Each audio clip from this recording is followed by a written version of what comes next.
Hey guys, it's Jamie of In the Middle with Cass and Jamie. This week's episode, we talk about an issue that's affected us both personally and our loved ones around us. But the reason why we wanted to talk about it is because it's an issue that's affected many of you out there also, both personally and your loved ones. This is an issue that many of us don't want to talk about because of embarrassment or the fear, or they don't want to deal with it, or shame. But it's an issue that we have to deal with. And the issue I'm talking about is addiction. We would love to have your comments. Please leave them below, and we look forward to hearing from you. Thank you.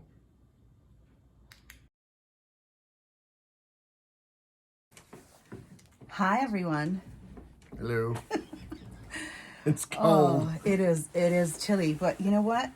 We're embracing the cold. We're embracing the nature, and We're embracing the clothes on top of it. So we are indeed, yes. Oh. I've heard a lot about, you guys are, you're Russian, you're not supposed to feel the cold. I'm like, I am a human being at the end, and I do feel the cold, no matter where I'm from. We've been talking a lot these couple of days, and we've been discussing a lot of the things, personal things, yeah. Attachments, relationships, forces outside the relationships that impact them. Yeah. And this morning we saw a couple of shows about the lives of Johnny Depp and Robert Downey Jr. What was it? Robert Downey Jr. Yeah. Robert Downey Jr. Iron Man. The Iron Man, right? Yeah. And the interesting things that they had to go through and still go through, especially for Johnny Depp. He's still going through a lot. And it is very peculiar how addictions make life difficult. Right. It's fun at the beginning. It really is a lot of fun at the beginning, but it does come to an end at some point, and it comes to a point where it's no longer fun. It's no longer bringing you what you wanted to bring, and you can never get that high that you had the first time, right? And I listen and watch a lot of criminal true crime stories, and it's always the case that the murderers are always trying to achieve that high that they got from the first murder. Right. And I think this happens with addictions too. You're always trying to achieve that first high, and then you'll follow up with trying to achieve more. Trying to get it and trying to maintain it, chasing the dragon, I think is what they call it. So that's what is usually referring to heroin specifically, but in it as a catch-all, it's kind of like chasing that original high. But these things, these addictions, it doesn't matter how poor or how rich and famous you might be. Oh, absolutely. These things has nothing to do. No, with actually, quite honestly, the rich and famous actually probably makes it harder and worse on you because people are more likely to not say no to you. People are more likely to call you and so forth. Well, these things are available because it's available to you and you can afford it. And so, well, what we've had with Robert Downey Jr. was the fact that a lot of the stars have their own personal physicians and personal doctors, right? And a lot of them are on a retainer, right? Yeah. And so they would sort of go and try and help you and hide the things that you're suffering with, rather than tell you you can't do it anymore. Because they're kind of like addicted to the fact that, oh, I am so and so's doctor. And and that was the case with in many cases with celebrities. And but it happens to real people too. Oh yeah, absolutely, it happens to real people. And I think that that's one of the things we always seem to put celebrities and politicians and public figures on some kind of pedestal that it's human nature for them to be put on. But in other ways, it's not good because. We look at them like, oh, they're so much better than us, or there's some kind of something to live up to. Or they have more than we do. They have more than you. They're better than you. Yeah. That they're more together than you. They have more possessions, more money, more fame, more beauty, whatever it may be. And quite frankly, they're very empty and very, very void often in their lives. And that's one of the reasons why they're trying to fulfill it with the drugs and alcohol. along the way. I have, whoops, well, there we go. I have tried to use drugs and alcohol in the past for myself, trying to alleviate my personal pain. And that was an addiction issue that is insecurities that came up from when I was growing up as a small kid in a small rural town in the South, a gay kid, and you had the secret that your entire life, and then you're trying to deal with that, and you're trying to fit in. The only thing you want to do is fit in. And I was a good kid. I didn't ever drink or do anything until I went to college, and then when I went to college, Katie barred the door as far as drinking. I never did do drugs until later in life, but it was that liberating feeling, and that kind of it was a way of masking some of the insecurities that I had. I've worked through them. It's been years, but it's impacted my relationships. It's impacted my life. It's impacted my career. It's impacted people around me, because it's not just me, and it's not the person that's using or drinking or that's having the addiction issue that affects. Jamie, was on the other side. So I like alcohol. I don't consider myself superly addicted to it or addicted to it at all. I can go without it, but I have been on the receiving end. I have been in a relationship with somebody who was addicted to gaming. Gaming like electronic. No, like casinos. Oh, like a gambling. A gambler gaming, okay. yeah. Okay. And an alcoholic, and that was very tough to be in, and I was pretty young. I didn't see it at the beginning, and I always thought that I could change that person, and I could affect that person and help them change themselves. As we were just talking a little earlier, change only comes if the person wants to change, And when they want to change. And when they want to change. And here's this. And I tried all the tricks in the box that I could, and it didn't really help. Till a point when he decided that he wants to do something about it, and he did, but then he fell off the wagon again. Yeah. And that's relapse is common, and that's that's part of the process quite often. And we saw it with Robert Downey Jr. with a lot of these celebrities that we've seen, myself, others that have had addiction issues that people that were around me were always like, "What, you?" Yeah. Well, yeah, it can happen to anybody. A lot of people don't see it. They don't see it, and also they're kind of surprised because I was always very, very Pollyannish, happy-go-lucky, easygoing, nice guy, but popular, you fun. Were functional, right?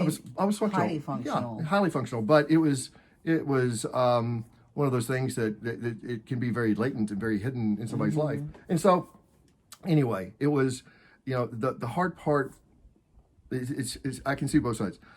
As a addict and an alcoholic, you're sitting there going, when these people are coming at you, you become more resistant because of a couple of things. Number one, you don't want to. Number two, you're embarrassed. Yeah. And number three, you're scared. And so, it sometimes is really you run into this resistance with people, and it doesn't matter how much you want it for them. It has to be for that person who has the problem has to make that decision when they are going to get help or seek help or change. And but the sad part is, and the hard part for the people who are trying to help this person is that may never come. Yes. And it may be too late, and they may just go down with the ship, if you will. And there was a point, and you have to stand there and watch it.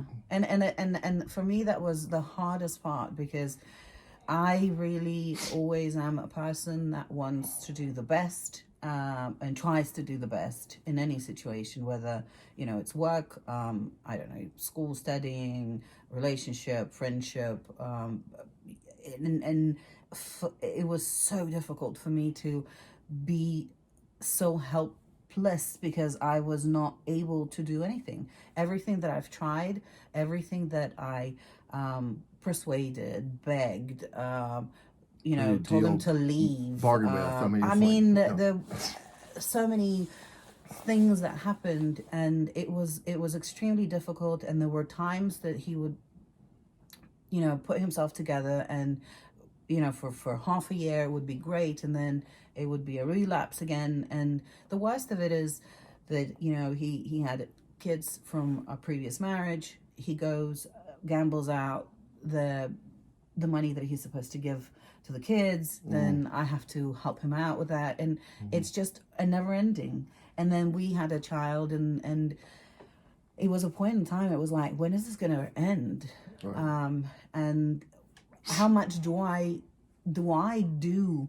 And I always felt guilty in my head. I was like, if I'm going to go and leave him, would that mean that I've dropped the ball and left him with his Abandonment. Abandoned him with Right. his problems? And that was so difficult. And I've been going back and forth with this, and so many times that this exact thought has stopped me from leaving. And he would go and be great for a month again, and It's then not like it's they're. It doesn't mean that they're bad people. It's just No. that they have a bad problem. But sometimes that bad problem, it can be destructive to you and those people around you, and you can't see that as the addict at the time, or sometimes you can, but you can't really. It's almost like you can't stop it, and it's like being possessed. You can't. You have no control over it. That's it's addiction. But Jamie, so me and you are on a different side of the barricades in this particular situation. What do you think? And we're discussing it. Obviously, it's an opening moment for both of us, and but there are a lot of people that are going through this, and as I said, on both sides. And what would you recommend for a person like me that is living with an addict, that is trying to see what they can do? Is it selfish to leave, or would you stay there to help them out and try and help them out? Would this ever happen?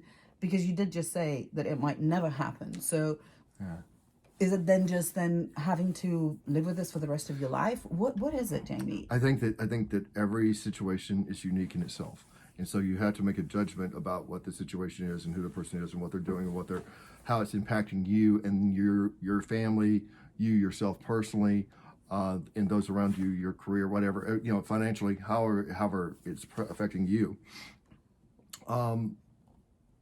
I don't think that it's good to ever turn your back on somebody and say, "Oh, I'm done with you forever. I will never help you," because I don't think that's the right thing to do with somebody, and just to kind of abandon them and throw them away. But at the same time, you can't expect to just be there, the doormat for them, and always being there Yeah, for them, and it's hard. because then you extremely become a hard. crutch. Well, that is extremely difficult. Yeah. I don't know what he dropped, but he's definitely looking for it. So, but you become a crutch, and you become But then you suffer, an because I've enabler. suffered. Enabler is what they call it. You see, Yeah, I've suffered. Well, I've so- suffered, and there were points in time that I've missed opportunities at work. Well- I've missed opportunities with my son. I've missed opportunities with my family. There was a lot of times that I have put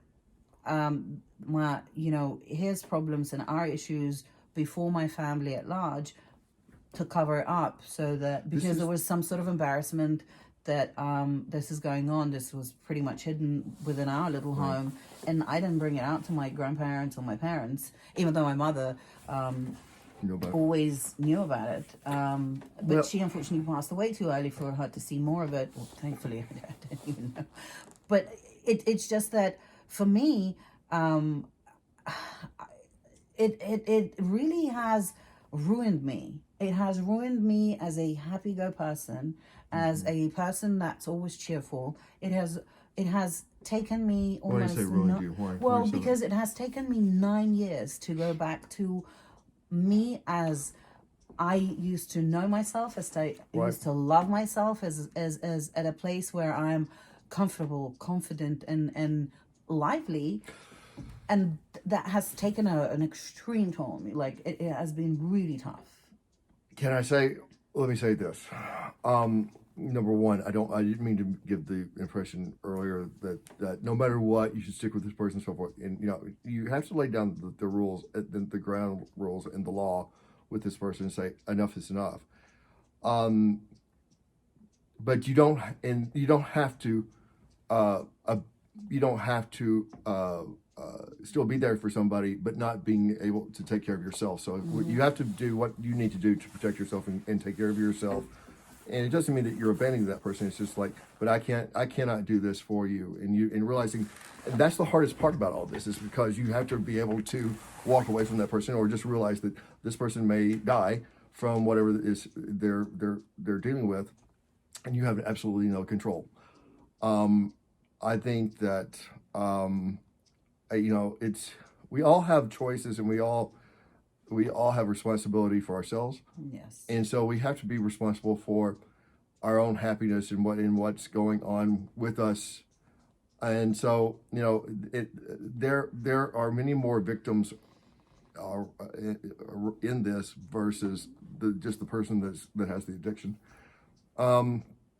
Oh yeah. And you have to be, but the families, the close ones. But as a person, we've all got to, once we're affected by these kinds of things, it's our responsibility to go and be happy and heal from that. And it takes everybody a different time, and it's taking me a while. But it is. You can't. I think that it can't be a situation where, oh, I spent all this time on you and you've ruined my life. I'm not saying you're saying this, but I'm saying this from people I've seen. Oh, I spent all this time on you and everything, and now you ruined the best years of my life. And everything. I'm like, well, you were kind of there. It is a choice. I agree. It is a choice, and I made that choice to stick with him for as long as I did. But I have to tell you that it is difficult to really understand that because I've gone through shame, embarrassment. I've gone through not believing in myself to a point where I was told that, listen, you're gonna be alone. Yeah. I'm gonna, take your child. I'm gonna take your son. You're gonna be left alone. And what do you think you're doing? What do you think you're never gonna go anywhere? Because it's the best thing that happened to you. And it was a night, but at the same time, because I had so many strong feelings for that person. Sure.